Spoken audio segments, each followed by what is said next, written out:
Welcome everyone to Double O Titan. We are here back with a new episode. I am Sher Khan, joined by my lovely co-host, Agent Zman. Hello. Yes, how are we doing? Not too bad. Good. Yeah. We have lots to get through. We have a jam-packed... Now, we've had jam-packed episodes. I'm going to have to change it up. We have a stacked episode because we have 3 She-Hulk episodes to get through. And we've done it intentionally because it's no secret that these episodes have been almost kind of fillery, but that's why we've stacked them together so that we have 3 episodes to get through. Let's go. And it kind of works with us doing these specific 3 episodes together because they all interlink together for this week's episode. Well, we'll talk about this week's episode. It's spicy. Yeah, we'll get to the spiciness. We've got to get through the bland first. So, with episode 6, we got the introduction to another mutant of the MCU. Yes. But so it is Mr. Immortal, which he is a very, if you know the comics, he's a very big character for like the for Squirrel Girl's team. I always think it's the Midwest Avengers, but I think it's Midcoast or West Coast. West Coast, yeah, one of them anyway. But the way they did it in She-Hulk was a bit. It was just it's just a rich guy and he scammed all these these people because it's like out of their money to pretend that he was dead. But his power is, because he's immortal, he just comes straight up. I was like, because there's no future to his character now.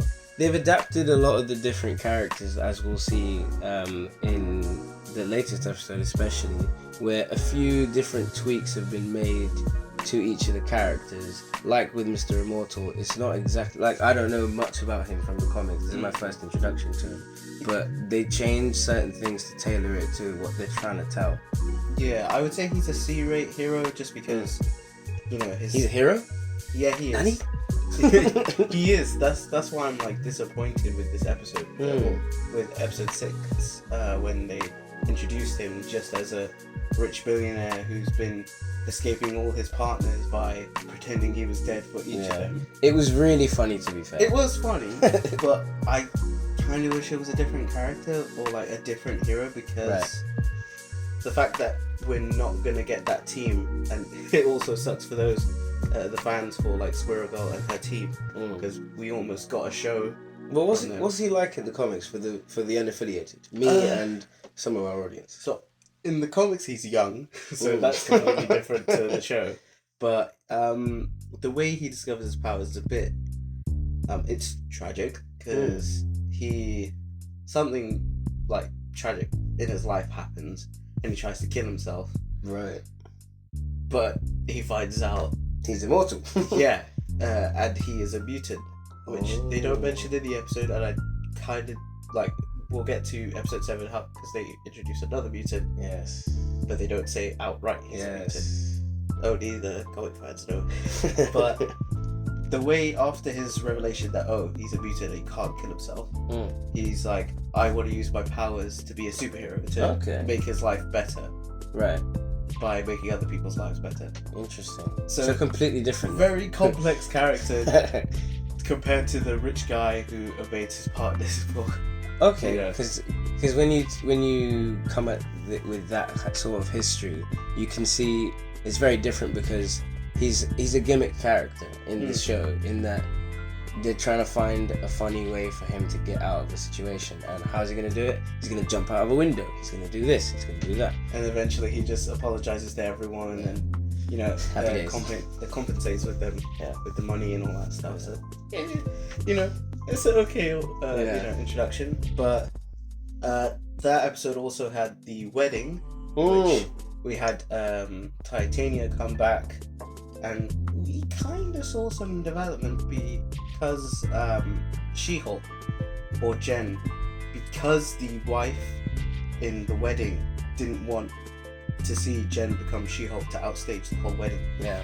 That wife or her friend is very scummy at first, but the fact that Jen doesn't turn into She-Hulk immediately, even with the fight with Titania, and it shows a break of Titania's character. It's like, why don't you transform? You have all this power, and like, it's like, oh, cool. So maybe there's something more to Titania's character, but then she gets smacked by She-Hulk, eventually becoming She-Hulk. Yeah.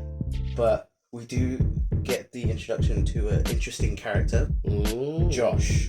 Who seems very lovely, seems very nice, and by the end of that episode, we see that somehow their date is being recorded by Hulk King of the Intelligentsia. Oh yes. Which was introduced during the side part of the story with Nikki when they were going through the list of the website. It's a subtle sort of nod, yeah. Yeah, and although Intelligentsia in the comic is like a full team of like the smartest villains of Marvel, in this it's more like a MCU version of Reddit. Yeah, because it's very toxic. Andrew Tate centric. And it's all like, the She-Hulk, bashing She-Hulk. Even some are like death threats and that stuff. So we know something fishy is happening in Intelligentsia, which leads to the next episode, of episode 7, which we get the start of like, a montage of Josh and She-Hulk, or Jen. Yeah. They're having a great time and all that stuff. And then by the time she wakes up, he's gone. Oh no, not again. And you do really feel for her at this point, because finally she's met someone nice, and boom, he's gone. And it's the fact that she met someone who likes Jen rather than She-Hulk. Yeah. Because we saw the other side when she was She-Hulk going for those dates, and all of them were like either very sketchy, like Todd. We'll get back to him. We'll get to Todd. But creepy guy, very creepy. But we see that she's like trying to text him, see what's going on, and see if he's okay. But we also get the call that Abomination is having issues with his collar, or his metahuman or super, thing. Dampener. There you go. So they go to, She-Hulk goes to his like, I don't want to call it a cult, but his healing group, little coven facility, kind of thing, out in the woods. Very little retreat. Very hippie like. To say the least. And we've seen Abomination's character in this show just become a completely different character to what he was in Incredible Hulk. There's still theories that he may come back as like he may be doing it as a facade to like maybe in the finale, but I doubt it. We'll get into it.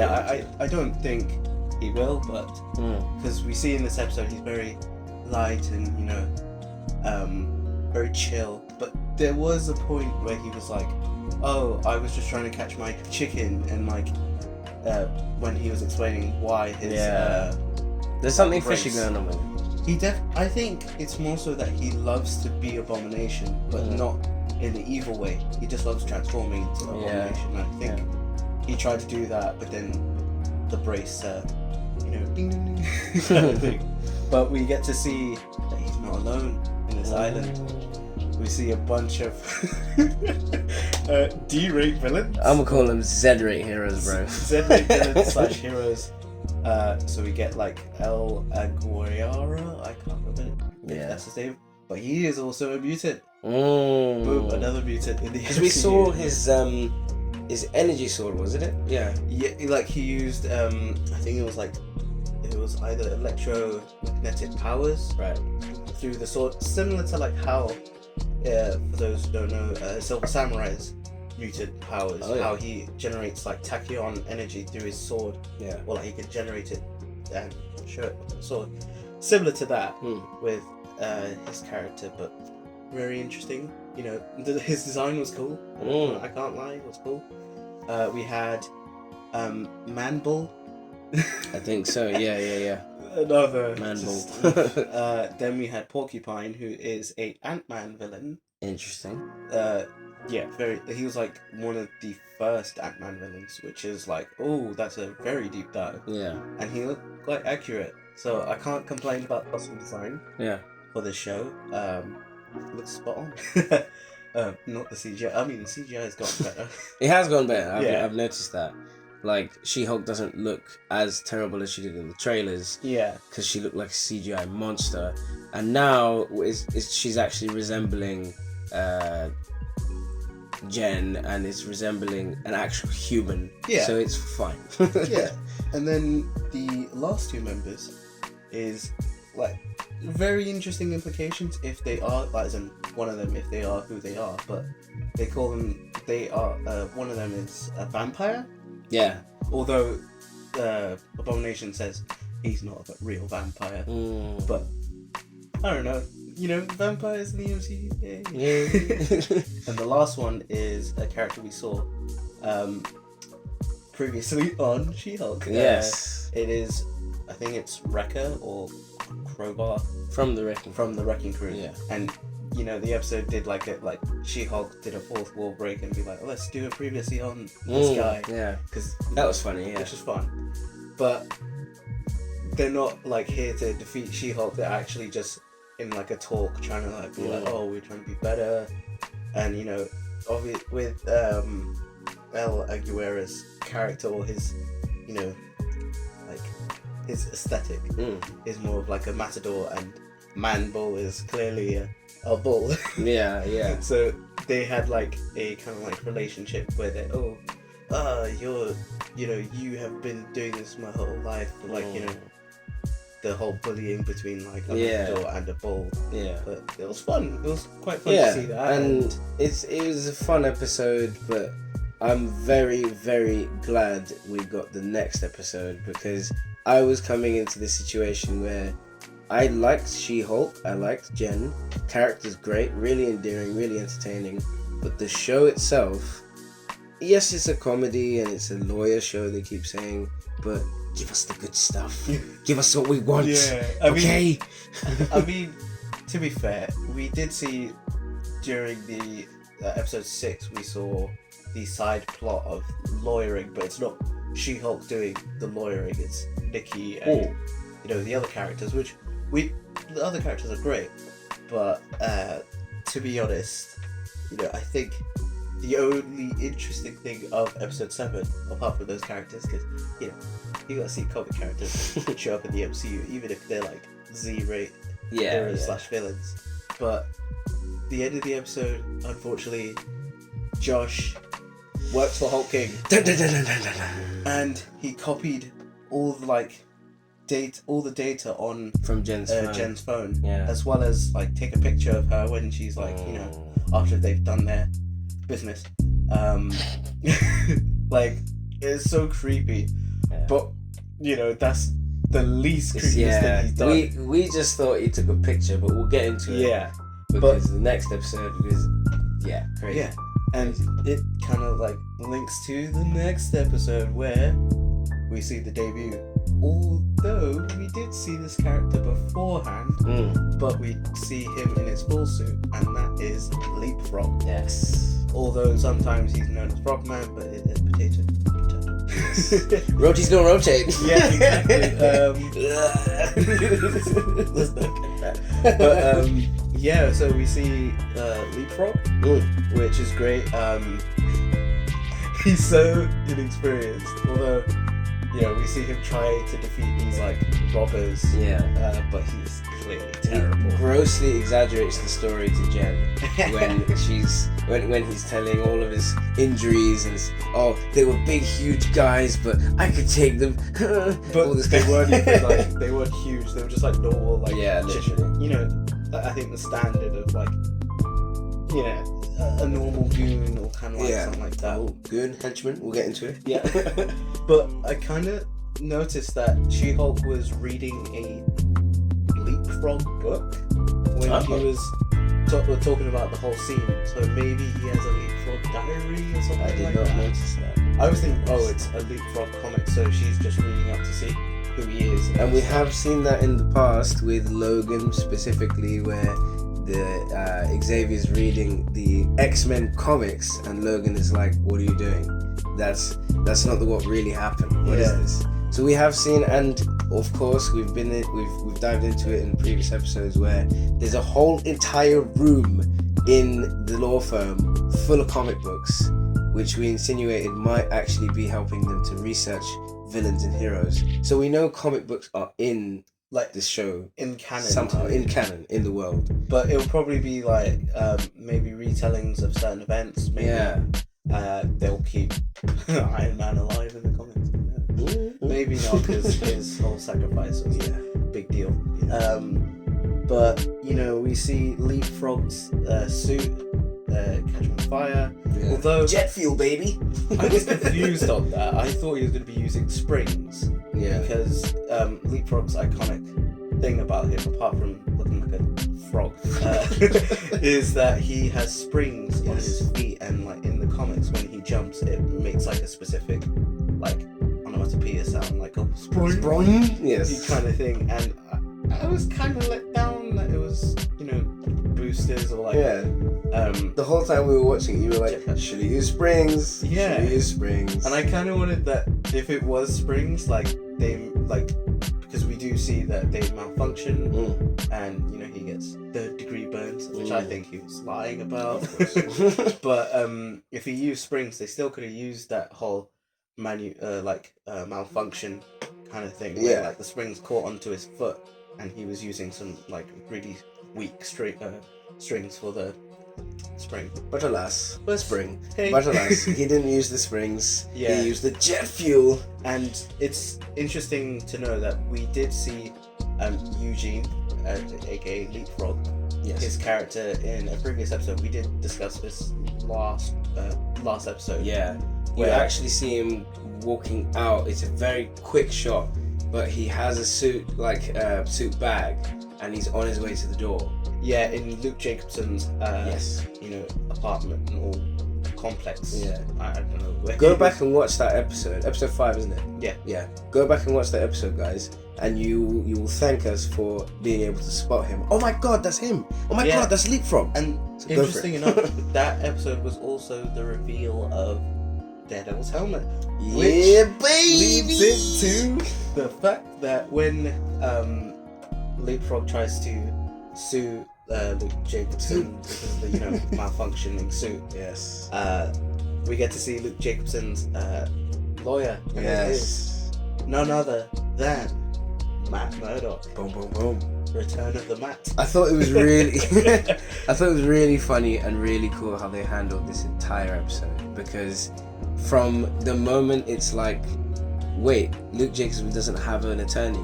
Oh wait, who do we know? Attorney. It's the attorney. And then when Matt walks in, it's music, and then I'm here. Yeah, and honestly, the perfect rendition of Matt Murdock coming into the MCU, like the transition was perfect. I think, agree. Yeah. although some people will say him joking around, him being happy is a bit, he should be happy, but it kind of makes sense because the end of his show, things were looking good. He brought back the firm, which is stated in this episode that he brought back his firm. Yep. Nelson and Murdoch. Yep. And we saw him not getting back together with Karen and Foggy. Although we don't know if those are They mended canon. their relationship. Yeah, I mean, luckily in this episode, nothing contradicted the whole Daredevil show. Yeah. We got like, you know, explanation of his powers with, you know, just like small lines but perfect like explanations for his power and you know where he's come from. He says he's in Hell's Kitchen, so a good introduction. Amazing suit, which is heavily inspired by the Daredevil's first appearance in the comics, where he designs his own costume to be, and since he's blind, he doesn't know the colors, so it appears yellow, and sometimes it's black, sometimes it's red. Ketchup and mustard. But those are the colors of his his dad's wrote Battling Jack. Battling Jack because he was a boxer. Yeah. But it was interesting to know that Luke Jackson made him a couple of suits. Yeah, because he mentioned suits. Yeah. Yeah, if you watch the episode and hear that line when Matt's talking to Jen about Luke Jackson's case. Yeah. He goes, he made me a couple of suits. Yeah. Or made me some suits. Yeah. So we know that the yellow and red, the iconic suit, or his MCU suit now, or first MCU suit. Yeah. Is from Luke Jacobson. Yeah. But we don't know what the other one is. But we can talk about that in a later video. Yes. To see what we'll see in Daredevil's show again. Yeah. But yeah, Daredevil's great. Yeah. There's so many good things in this episode of like the way they nodded back to the show, but they integrated it so seamlessly. I mean, yeah. I think this is the best kind of like transition to it, like from being a TV show character to a movie. I think Wanda from WandaVision and Scarlet Witch, she had a great transition. Although the whole evil, I'm evil now, kind of came too quick. I liked it, but it worked. It worked in the film. Worked. But with Daredevil, worked well, and his chemistry with Jen was chef's kiss. Like what? Like, because they're both lawyers, but since Daredevil has been a hero for so long, and we know he's been a hero, but he's not well known to people in LA like She-Hulk. Because when he goes, "I'm Daredevil," and you notice the theme, music, the theme was playing, yes. Which was insane. Yeah, I hope they keep that for the show. But we'll talk about that in a later video. But like how she was like, "Who?" But I think like it was just great to see how he's an experienced hero as well as a lawyer. Yes. Which She-Hulk is trying to be. She doesn't have that balance between a lawyer and a superhero. She's barely been a superhero, to be honest. Yeah, and in the episode he puts it so simply to Jen, which is her whole journey in this show, which is Jen can be for the people to give them hope when the law... I messed it up. But basically, where She-Hulk can... So there's a balance between the two where you She-Hulk can be can Jen... help the people when the law fails. That's it. And Jen can help people by using the law. Yeah, there you go. So Jen can use the law to help the people. Yeah. And She-Hulk can save the people when the law... yes. It's fine. But anyway, basically saying She-Hulk is a superhero, and he does say the line, "I've been doing the superhero business more than you. Yeah. You've not done it at all." Yeah, exactly. Which kind of is true. And she's been a hero for like all of 3 months or so. Yeah, no, but she's not actually been a superhero. Exactly. She's just been in status She-Hulk. Yeah. But she's not actually used it to. I mean, she defeated Titania in the first episode, but that's pretty much it. And otherwise, she's just being the lawyer, which is great. Yeah. But she's been less of a superhero. But we see after they defeat Leapfrog, because turns out he's a bad guy. Bad guy. Which is technically correct in the comics. The first Leapfrog, which was Eugene's dad, he was the first Leapfrog, and he was a bad guy who was like down on his luck and broke. So he made the suit and became a villain. But then Eugene in the comics is a hero who sometimes goes by the name Frogman, which everyone knows more about, especially Marvel Legends collectors. We've got a Frogman figure. Now we can proudly say, I have Frogman in my collection. Yes. But, I liked how they twisted it, that Eugene is a son of rich parents, so the typical, I have money, so I'm just going to use it and abuse it. And I love the way he went full into the character of Leapfrog, as in, he has a secret lair. Lily pad, called the Lily Pad. His car, I think it was like a sports car, but it was green. Yeah. And had similar frog eyes. Not a lot of people picked up on that, but you did, where his car is literally a frog.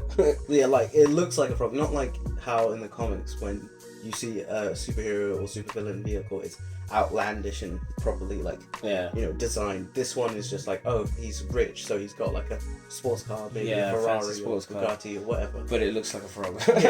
And I love how in the lily pad he's got like Frogger, the arcade machine of Frogger. Yeah. As well as a different version called Leap Frogger. Exactly. He has the money to finance this crusade and this passion of his. It's kind of like he has all the shiny new toys for this phase that he's going through. Yeah, that's what it is, and he has an infinite supply of it's implied that he's not going to run out of money anytime soon, so he's just going to keep funding this habit of leapfrog and all this kind of stuff. I kind of hope we do see his character come back, but he's a reformed character and he becomes a hero, so it works well with his character in the comics where he's a hero. Yeah. But we see his defeat and we see Matt and Jen hook up.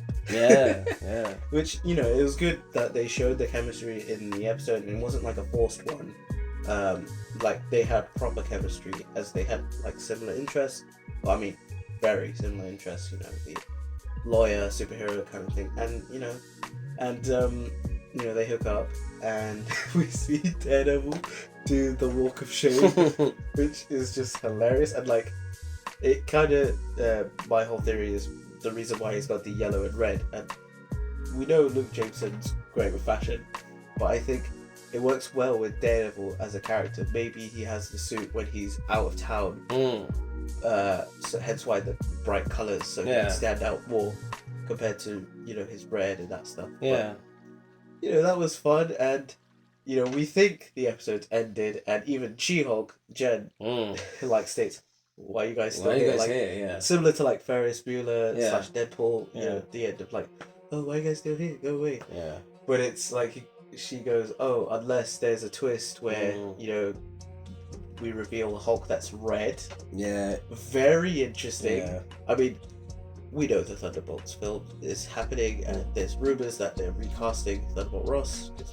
Obviously, the actor passed away. Rip.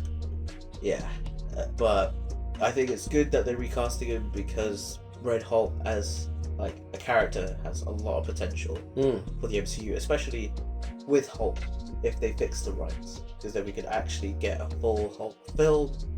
Or maybe just in the Thunderbolts we have Red Hulk as the villain for them, even though I think he would have been the team, but who knows. Yeah.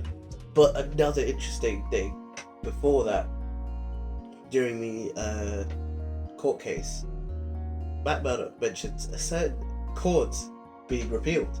Yes. The Sokovia Accords. Yes. Which is which kind of links with the whole Red Hulk mention. Yeah. Because without the Sokovia Accords, like if they were still in place, a Red Hulk couldn't appear. A new superhero couldn't appear without government legislation. Yeah.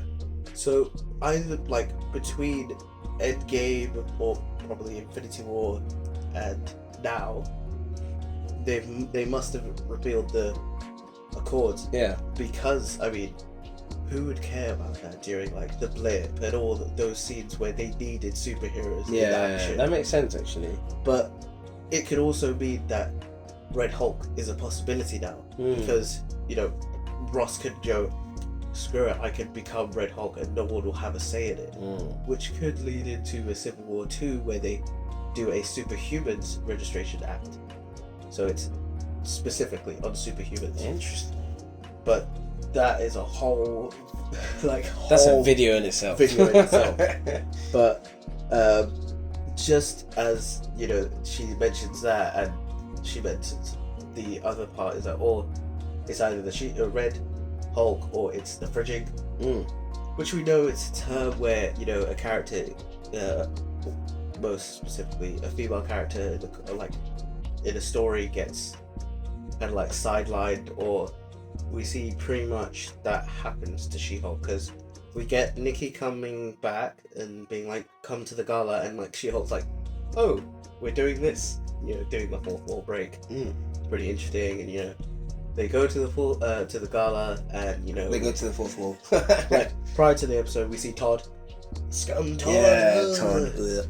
He recently bought a vibranium spear, which we know he's like oh, blah blah vibranium, would that pierce your skin, to She-Hulk. Yeah. And on the date, that's when he said on the date. And they, like, he needed help with, like, legal reasons, because the Wakandans wanted their spear back, rightfully so. But he was like, you know, I don't care, whatever. Very scummy, very... Yeah, and it's interesting because this is an issue that's been brought up in the MCU before with Black Panther, where Killmonger addresses the colonial history with African artifacts being like literally stolen and put in museums for show when they actually belong basically not in a museum. So it's interesting. Belong to the rightful owners. Exactly. Like, you know, for this case it's the Wakandans. Yeah. But you know, She-Hulk kind of dismisses Todd beforehand, like, because he needs legal help, but she refuses because Todd openly flirts with her, and she's just like not having it. But we see him in the gala, and it's very like, yeah.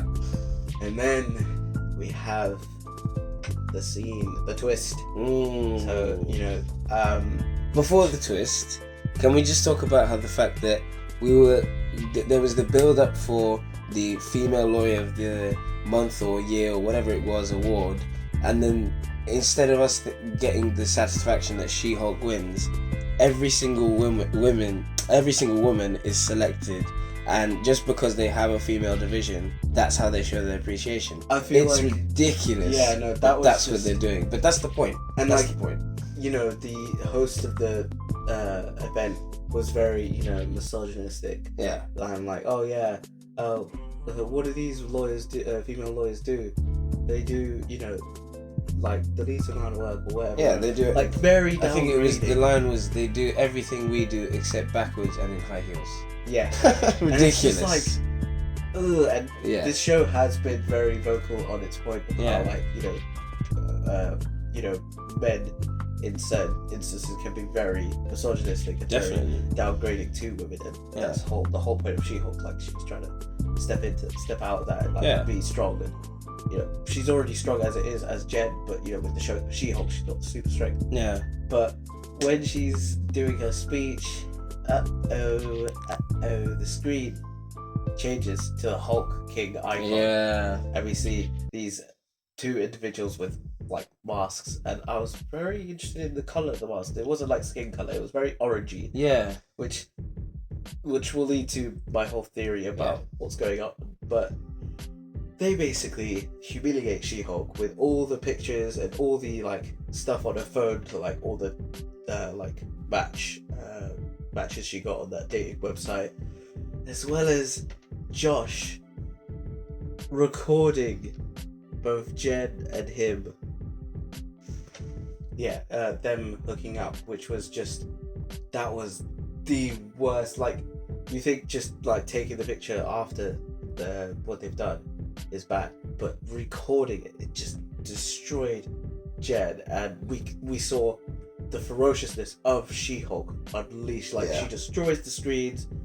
We see Todd is in the gala, but you know, we don't see him afterwards, which I think he may have been one of the people. I definitely think I think he's definitely working with the Hulk King.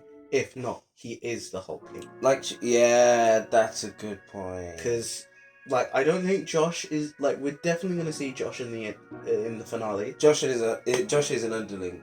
Like, and I definitely... Todd is the Hulk King. I 100% see that. That's crazy. Yeah, I mean, maybe Josh is the Hulk King, but I doubt it, because he's the one who messaged the Hulk King with the emojis and that stuff, so we don't know who. But, so the intelligentsia humiliates She-Hulk. She goes on a rampage, or somewhat of a rampage. Yeah, rightfully so. Rightfully so. But the weirdest thing is that when she steps outside, she catches one of them who looks very much like Todd. Yeah, it's 100% Todd. It's 100% Todd. But suspiciously, damage control are right there. Yeah. Like, usually when like something like that happens, it would show, like, it would take some time for them to get there, but they were like instantly there, which I think someone from intelligentsia called Pryor to say there's a wild metahuman acting out, and like it was staged, like fully staged, so that She-Hulk would become the victim. not victim, the aggressor, perpetrator of the whole like destruction. Yeah. Even though she was the one who was targeted, and she is the true victim of the intelligentsia. Definitely. But because Damage Control were just like, no, we need to take out She-Hulk. You just see like when She-Hulk looks back to the screen, I don't know if it was either to someone or just to us, like the whole thing that the episode would have ended perfect, like as in like in her head, the ending with her and Matt. Yeah. Was that like would have been the perfect time, ending for her, because it was positive and all that. But this was the big twist, like the whole, and it was so I felt for her so much. Like that's just like you're humiliated, but then you're shown to the public as a monster, which kind of connects to like Hulk's warning. I was thinking episode 1, where he goes, be careful. Once they see you as a monster, they will always see you as a monster. Yeah, it's hard for that to go away. Yeah. And it was just like, so, like, she'd been so, like, working, like, perfectly fine, and, like, she's showing herself as a proper character and, like, person in society, and She-Hulk, you know, positive in that stuff. But just that little outbreak, rightfully so, she's now deemed as a monster, like how Hulk was viewed in the public after the whole thing in Nigeria when he destroyed all those buildings when he was in control, mind controlled by Scarlet Witch or whatnot. But yeah, it was so well, you know, next week is the finale. Yeah. But we are definitely going to be doing predictions, like our prediction for the finale, later on, before the finale, because I have some interesting theories. On, like, if Todd is the Hulk King, like how She-Hulk mentioned Red Hulk, people would think, oh, Red Hulk's appearing in this show. I don't think so. No, I don't think so. I think Todd is either related or he's going to become the character who is the brother to Samuel Stearns, aka the leader.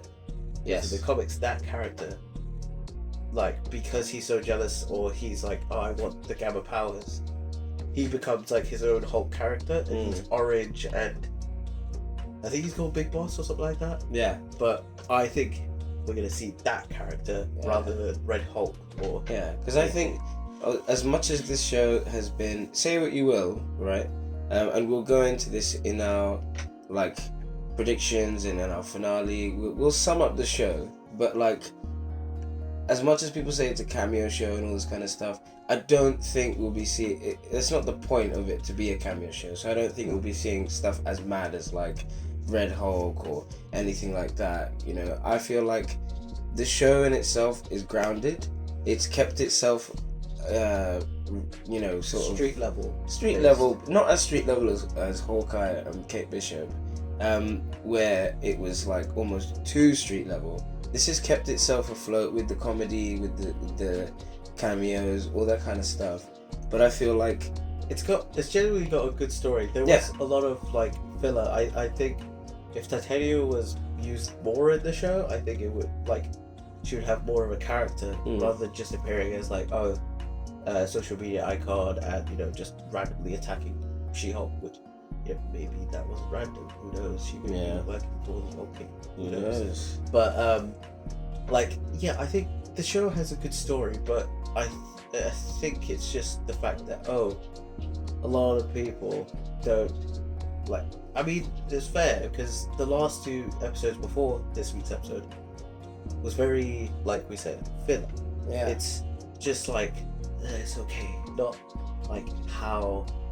I mean, like how Daredevil's episodes felt like it was very crucial to the story. Yeah. These were side stories, like leading up to, because I like we said, these 3 episodes that we've, that we stacked together. Yeah. Stacked. They worked well, like us doing it, because they all interlinked with the whole Josh, Intelligentsia, Hulk King, Todd. It almost feels like these 3 episodes have been the build up or like an entire arc. Yeah. So it's fitting that we've put them together. Yeah, and I think I'm definitely looking forward to the finale. But also, as a tease, we are going to be doing a video on Werewolf by Night. Boom.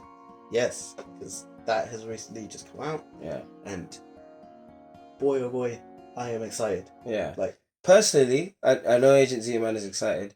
I don't know what to expect going because I wasn't the biggest fan of the trailer, but I'm excited to check it out. You can't hate on something you haven't seen, which is what I like to say. So we'll go into it, and having Agent Z-Man's hype for it will get me hyped. But let's see what happens.